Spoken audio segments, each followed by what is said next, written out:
Mwanaume, leo nataka nizungumze na wewe. Je, unayajua madhara ya kujichua? Yawezekana kweli unayajua madhara ya kujichua, lakini hujawahi kuitia hii akilini. Unajua unapojichua kwa muda mrefu unapoteza uwezo wako wa kufikiria kama mwanaume? Je, unajua unapojichua kwa muda mrefu unapoteza nguvu zako za kijinsia, nguvu zako za kiume kama mwanaume? Je, unajua unapojichua mara kwa mara unaufanya uume wako kulegea na mshipo kupoteza nguvu yake?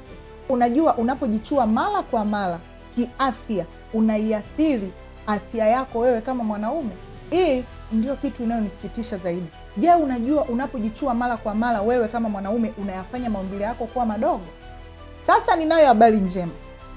Ni hivi, niko na dawa ambayo itaweza kukusaidia wewe kama mwanaume ambaye umepoteza nguvu zako za kiume, ambaye uume wako umekuwa mdogo kupita kiasi, ambaye mishipa yako imekuwa ikilegea, ambaye wewe umekosa hamu ya tendo la ndoa, lakini pia ambaye umekuwa ukifanya tendo la ndoa unawahi kumaliza. Sikia nikwambie, njoo kwangu nikupatie tiba. Karibu, nitafute kwa namba zangu hapo chini, nitakupatia tiba na utakuwa sawa sawa. Wewe ni kichwa cha familia. Nawapenda sana wanaume. Mwah.